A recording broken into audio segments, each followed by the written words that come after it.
پانی کے مسائل کا بیان۔ وضو کا طریقہ۔ وضو کرنے والے کو چاہیے کہ اپنے دل میں وضو کا پکا ارادہ کر کے قبلے کی طرف منہ کر کے کسی اونچی جگہ بیٹھے اور بسم اللہ الرحمن الرحیم پڑھ کر پہلے دونوں ہاتھ 3 مرتبہ گھٹنوں تک دھوئے، پھر مسواک کرے۔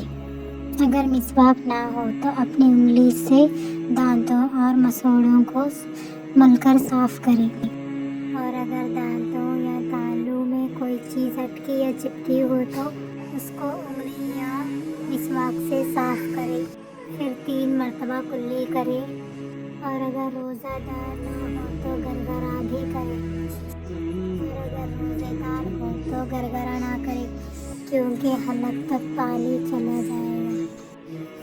پھر دائیں ہاتھ سے ناک میں پانی چڑھائے اور بائیں ہاتھ سے ناک صاف کرے، پھر دونوں ہاتھوں میں پانی لے کر 3 مرتبہ اس طرح چہرہ دھوئے کہ ماتھے پر بال جمنے کی جگہ سے لے کر ٹھوڑی کے نیچے تک اور داہنے کان کی لو سے بائیں کان کی لو تک سب جگہ پانی بہہ جائے اور کہیں ذرا بھی پانی بہنے سے نہ رہ جائے۔ اگر داڑھی ہو تو اسے بھی دھوئے اور داڑھی میں انگلیوں سے خلال بھی کرے، لیکن اگر احرام باندھے ہو تو خلال نہ کرے۔ پھر 3 مرتبہ کہنی سمیت یعنی کہنی سے کچھ اوپر دائیں ہاتھ دھوئے، پھر اسی طرح 3 مرتبہ بائیں ہاتھ دھوئے۔ اگر انگلی میں تنگ انگوٹھی یا چھلا ہو یا کلائیوں میں تنگ چوڑیاں ہوں تو ان سبھوں کو ہلا پھرا کر دھوئے تاکہ سب جگہ پانی پہنچ جائے۔ پھر ایک بار پورے سر کا مسح کرے۔ اس کا طریقہ یہ ہے کہ دونوں ہاتھوں کو پانی سے تر کر کے انگوٹھے اور کلمہ کی انگلی چھوڑ کر دونوں ہاتھوں کی 3 انگلیوں کی نوک کو ایک دوسرے سے ملائیں اور ان 6 انگلیوں کو اپنے ماتھے پر رکھ کر پیچھے کی طرف سر کے آخری حصے تک لے جائیں۔ اس طرح کے کلمہ کی دونوں انگلیاں اور دونوں انگوٹھے اور دونوں ہتھیلیاں سر سے نہ لگنے پائیں۔ پھر سر کے پچھلے حصے سے ہاتھ ماتھے کی طرف اس طرح لائیں کہ دونوں ہتھیلیاں سر کے دائیں بائیں حصے پر ہوتی ہوئی ماتھے تک واپس آ جائیں۔ پھر کلمہ کی انگلی کے پیٹ سے کانوں کے اندر کے حصوں کا اور انگوٹھے کے پیٹ سے کان کے اوپر کا مسح کرے اور انگلیوں کی پیٹ سے گردن کا مسح کرے۔ پھر 3 بار داہنا پاؤں ٹخنے سمیت یعنی ٹخنے سے کچھ اوپر تک دھوئے۔ پھر بایاں پاؤں اسی طرح 3 دفعہ دھوئے۔ پھر بائیں ہاتھ کی انگلیوں سے دونوں پیروں کی انگلیوں کا خلال کرے۔ اس طرح کے پیر کی دائیں انگلیوں سے شروع کرے اور بائیں انگلیوں پر ختم کرے۔ وضو ختم کر لینے کے بعد 1 مرتبہ یہ دعا پڑھے: اللہم اجعلنی من التوابین واجعلنی من المتطہرین، اور کھڑے ہو کر وضو کا بچا ہوا پانی تھوڑا سا پی لے کہ یہ بیماریوں کی شفا ہے، اور بہتر یہ ہے کہ وضو میں ہر عضو کا دھوتے ہوئے بسم اللہ پڑھ لیا کرے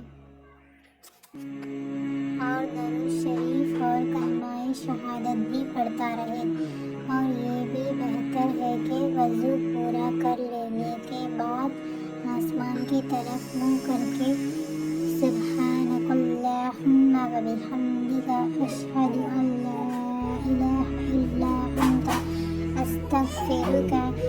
وَأَتُوبُ إِلَيْكَ اور سورۃ اِنَّا أَنزَلْنَاهُ پڑھے.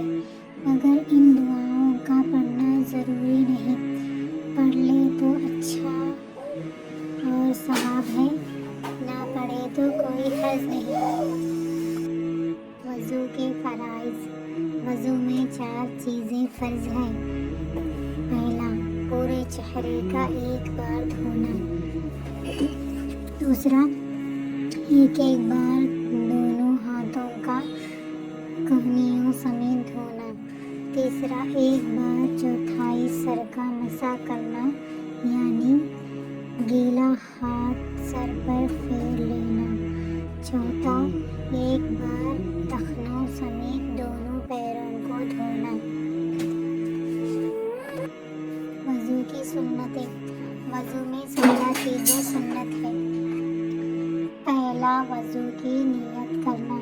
دوسرا، بسم اللہ پڑھنا. تیسرا، پہلے دونوں ہاتھوں کو 3 دفعہ دھونا. چوتھا، مسواک کرنا. پانچواں، داہنے ہاتھ سے 3 مرتبہ کلی کرنا. چھٹواں، داہنے ہاتھ سے 3 مرتبہ ناک میں پانی چڑھانا. ساتواں، بائیں ہاتھ سے ناک صاف کرنا. آٹھواں، داڑھی کا انگلیوں سے خلال کرنا. نواں، ہاتھ پاؤں کی انگلیوں کا خلال کرنا. 10واں، ہر عضو کو 3 بار دھونا. 11واں، پورے سر کا ایک بار مسح کرنا. 12، ترتیب سے وضو کرنا. 13، داڑھی کے جو بال منہ کے دائرہ کے نیچے ہیں ان پر گیلا ہاتھ پھیر لینا. 14، اعضاء کو لگاتار دھونا کہ ایک عضو سوکھنے سے پہلے ہی دوسرے عضو کو دھو لینا.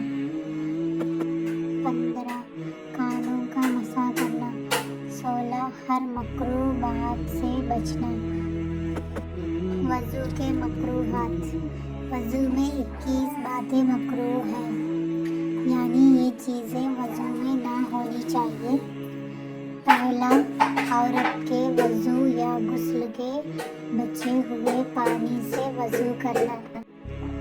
دوسرا، وضو کے لیے نجس جگہ پر بیٹھنا. تیسرا، نجس جگہ وضو کا پانی گرانا. مسجد کے اندر وضو کرنا. وضو کے اعضاء سے وضو کے برتن میں قطرے ٹپکنا. چھٹواں، پانی میں کنکر یا تھوک ڈالنا. ساتواں، قبلے کی طرف تھوکنا یا کھنکار ڈالنا. آٹھواں، بنا ضرورت دنیا کی بات کرنا. نواں، ضرورت سے زیادہ پانی خرچ کرنا. 10واں، اس قدر کم پانی خرچ کرنا کہ سنت ادا نہ ہو. 11واں، منہ پر پانی مارنا. 12واں، منہ پر پانی ڈالتے وقت پھونکنا. 13واں، صرف ایک ہاتھ سے منہ دھونا. 14، ہونٹ یا آنکھوں کو زور سے بند کر کے منہ دھونا. 15، حلق اور گلے کا مسح کرنا.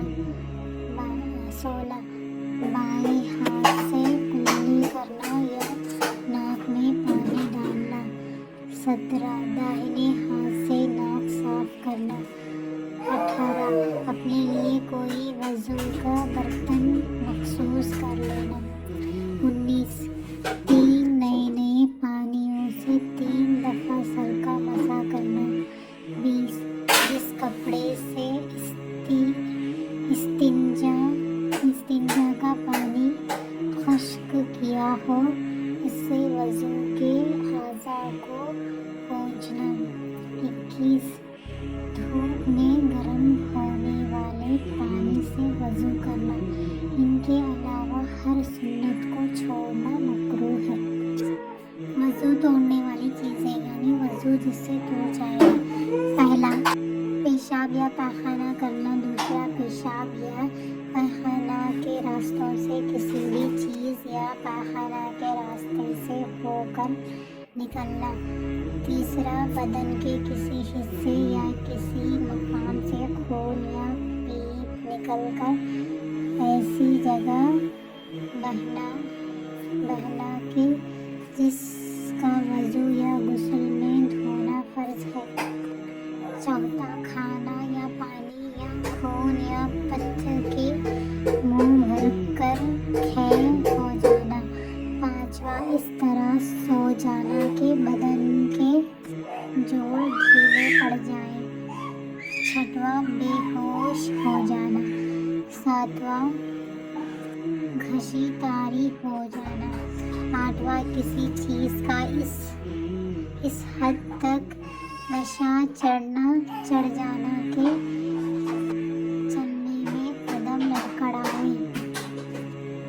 نوواں، دکھتی ہوئی آنکھوں سے پانی یا کیچڑ نکالنا۔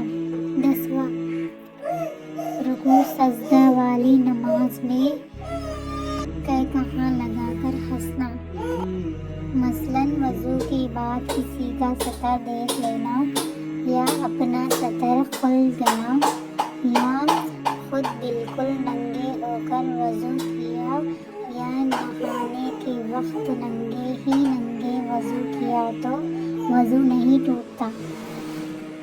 مثلاً اگر ناک صاف کی، اس میں سے جمع ہوا خون نکلا تو وضو نہیں ٹوٹتا، اور اگر بہتا ہوا خون نکلا تو وضو ٹوٹ جائے۔